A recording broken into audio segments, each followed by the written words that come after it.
Je n'avais jamais imaginé que ma vie puisse basculer un jour comme celui-là. 10 années s'étaient écoulées depuis la mort de mon mari. 10 années de silence, de vide, de solitude habillée d'une routine mécanique. Je m'étais habituée à tout faire seule, réparer une ampoule, gérer les papiers, supporter les nuits froides sans un souffle à côté de moi. J'avais 60 ans, mais certains matins, je me sentais beaucoup plus vieille. Ce samedi-là, pourtant, quelque chose a changé.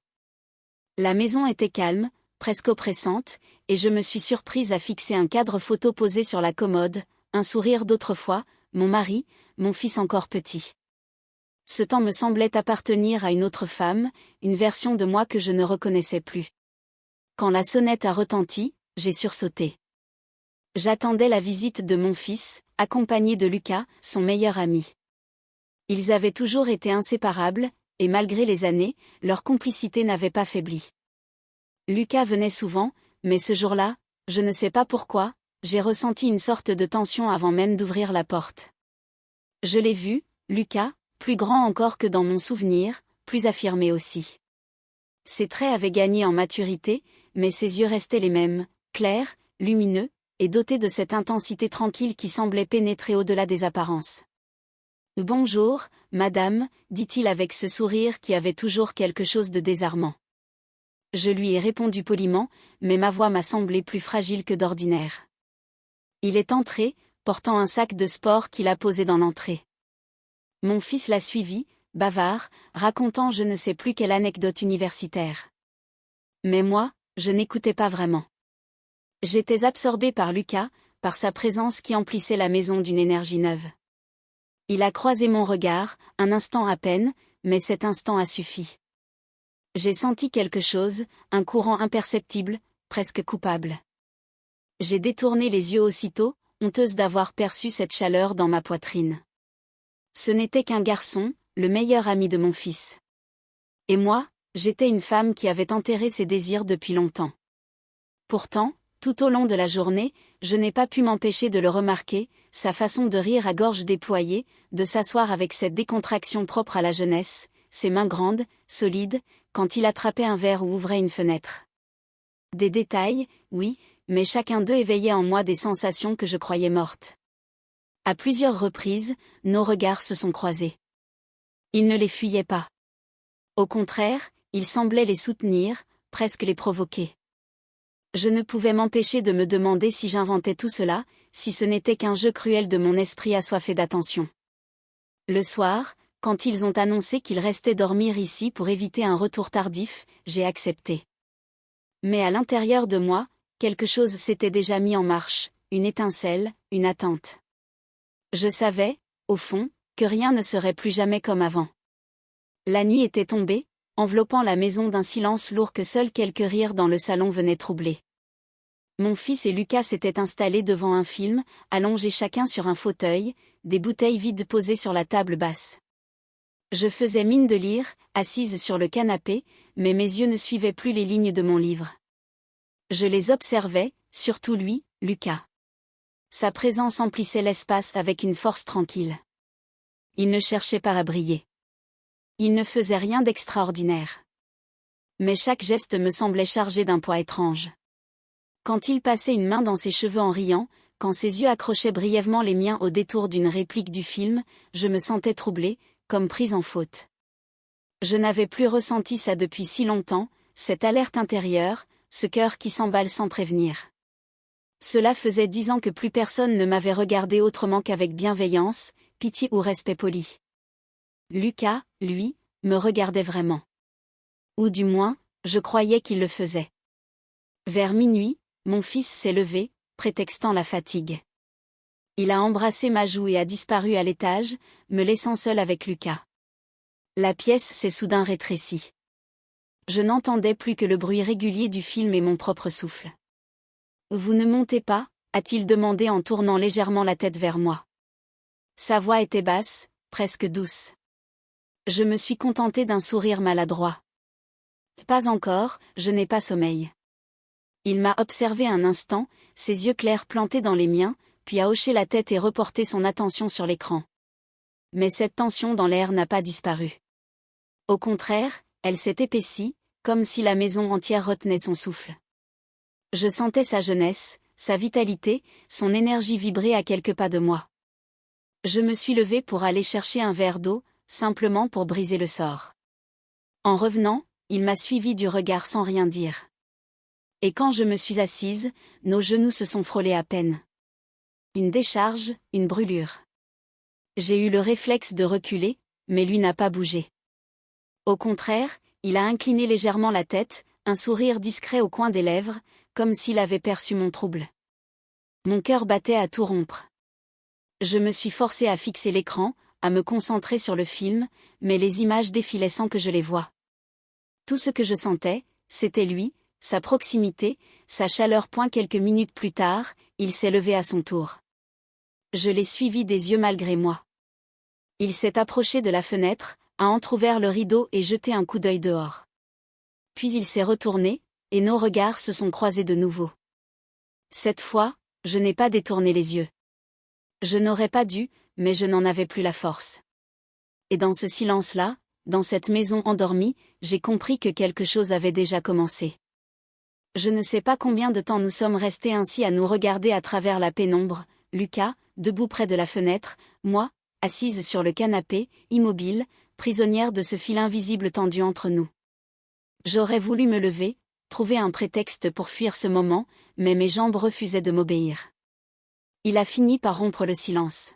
« C'est beau, la nuit d'ici. » « Calme, a-t-il dit, sa voix empreinte de cette chaleur contenue, comme un murmure qui résonne plus fort qu'il ne le devrait. J'ai hoché la tête, incapable de répondre. Lui, au contraire, semblait à l'aise, comme s'il savait exactement ce qu'il faisait. Il a tiré le rideau et s'est rapproché, posant ses mains dans ses poches, marchant tranquillement vers le canapé. Il s'est assis à côté de moi, à une distance correcte, mais pas assez pour m'apaiser. Je sentais sa présence, sa chaleur, son parfum discret. J'ai inspiré profondément, tentant de calmer le battement désordonné de mon cœur. « Vous savez, a-t-il dit doucement. Ça fait longtemps que je ne suis pas venu ici. La maison, elle n'a pas changé. Non, ai-je répondu dans un souffle. Rien ne change vraiment ici. Il m'a regardé longuement. Ses yeux s'attardaient, comme s'il cherchait quelque chose derrière mes mots, derrière mon masque. Je n'avais plus l'habitude qu'on me scrute ainsi. Je me sentais mise à nu. Mais vous, murmura-t-il, vous avez changé. Cette phrase m'a frappé de plein fouet.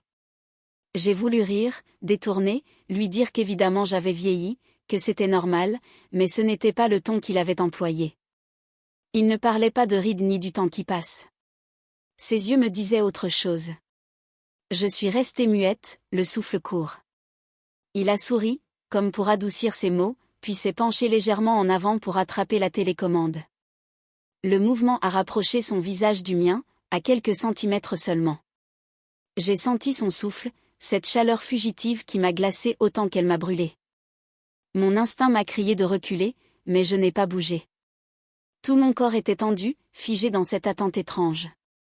Quand il s'est redressé, j'ai senti une frustration sourde m'envahir, une déception honteuse. Pour masquer mon trouble, je me suis levée. Je vais monter me coucher, ai-je dit d'une voix un peu trop précipitée. Lucas a incliné la tête, son sourire toujours accroché à ses lèvres. Bonne nuit. Je suis montée à l'étage, le cœur battant, mais dans ma chambre, dans le noir, je n'ai pas trouvé le sommeil. Chaque fois que je fermais les yeux, je revoyais son regard, ce moment où il avait été si proche que j'aurais pu tendre la main. Je savais que je jouais avec le feu. Je savais que je n'en avais pas le droit, mais il était là, dans ma maison, à quelques mètres à peine.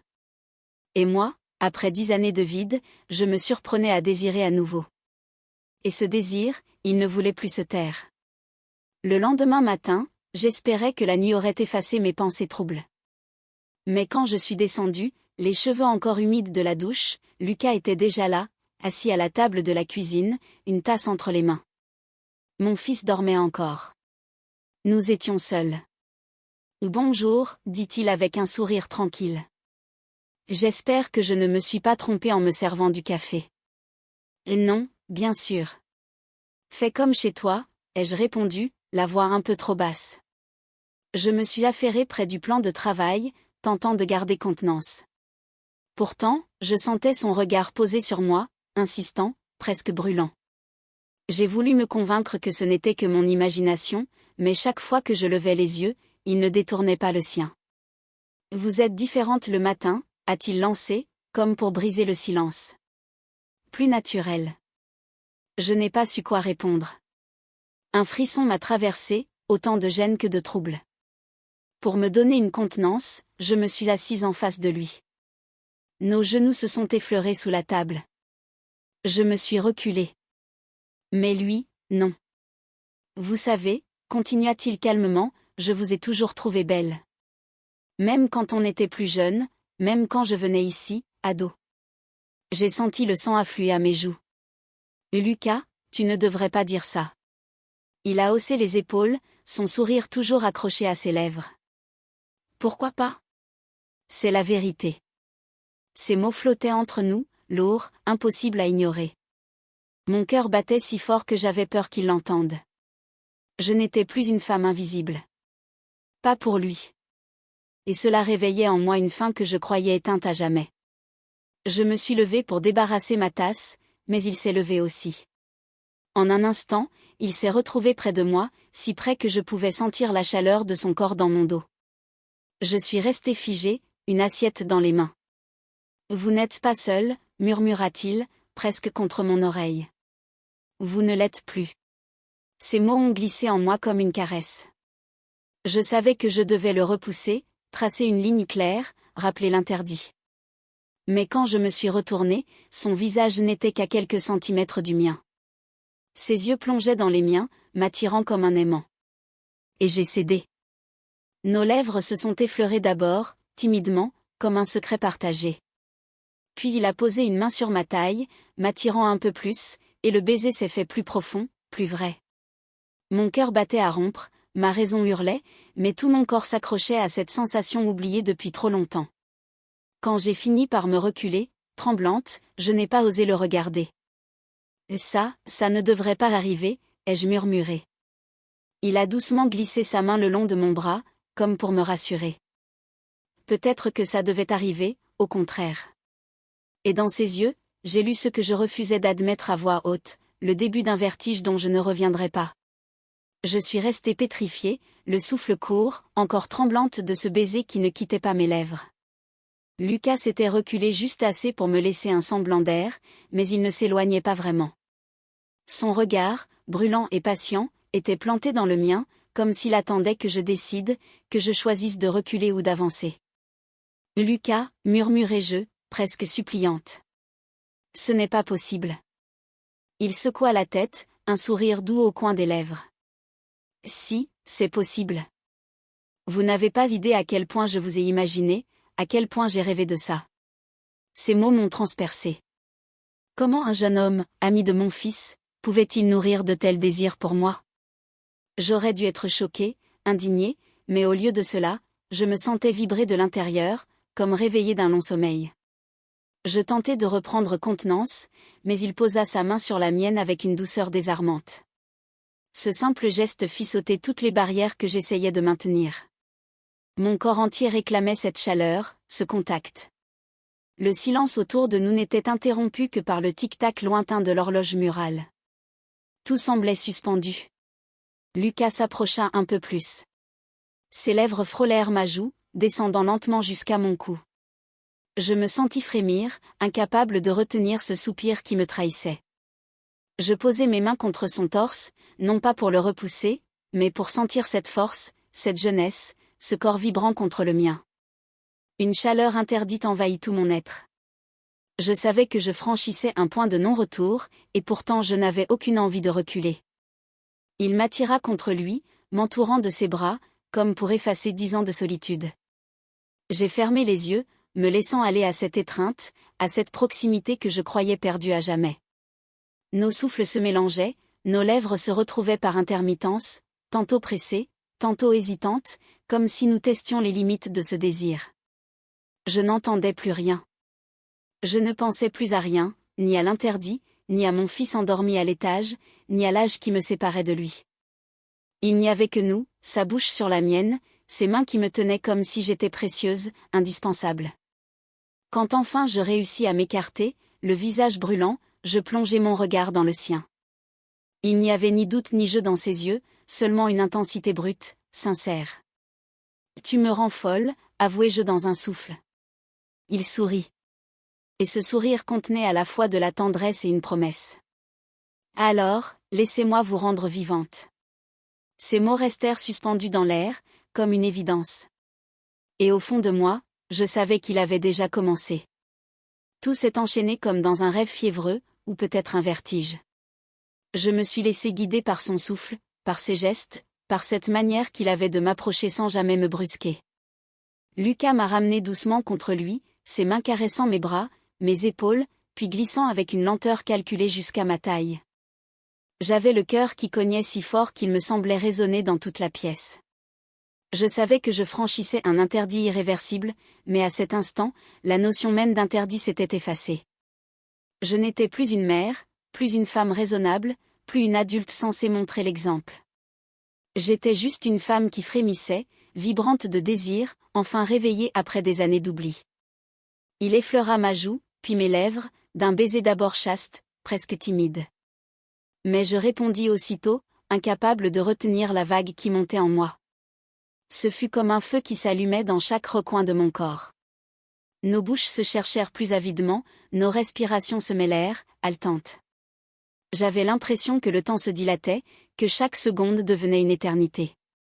Ses mains osèrent un peu plus, caressant mon dos, dessinant mes formes comme si elles étaient un trésor à redécouvrir. Mon corps, que je croyais figé par les années, réagissait à chacun de ces gestes avec une intensité presque insoutenable. Je m'entendais soupirer, gémir doucement, trahissant ce que j'avais longtemps refoulé. Nous basculâmes ensemble sur le canapé, moi contre lui, lui au-dessus de moi. Nos corps se collaient, se pressaient, comme s'ils réclamaient depuis toujours cette proximité. Je sentais sa jeunesse, sa vigueur, sa fougue, et à la fois sa retenue, cette volonté de ne rien imposer, de me laisser choisir à chaque instant. Cela me bouleversait plus que je ne saurais le dire. « Et dis-moi d'arrêter », souffla-t-il, les lèvres tremblantes, tout près des miennes. Je n'ai pas répondu. J'ai seulement glissé ma main sur sa nuque et l'ai ramenée à moi pour un baiser plus profond encore. Ce fut ma réponse, claire, irrévocable. Alors, il m'a enlacée comme si j'étais le centre de son univers. Ses mains exploraient ma peau, ses caresses éveillaient des frissons là où je croyais la passion éteinte. Chaque geste, chaque soupir, chaque étreinte me ramenait à cette vérité, j'étais vivante, désirée, vibrante. Le temps dehors pouvait bien s'arrêter. Dedans, il n'y avait que nous, deux âmes qui se retrouvaient là où elles n'auraient jamais dû se croiser. Quand enfin nos corps, épuisés mais comblés, se sont relâchés l'un contre l'autre, je me suis surprise à sourire, le front posé contre son épaule. Je n'avais plus peur, plus honte, seulement cette certitude brûlante que ce qu'il venait de naître entre nous était bien plus qu'un écart. Lucas a embrassé mes cheveux, et dans un souffle, il a murmuré, « Vous n'êtes pas trop âgée pour moi. Vous êtes exactement celle que je cherchais. » Et moi, le cœur chaviré, je savais que, malgré l'interdit, malgré la folie, je venais de céder à l'évidence.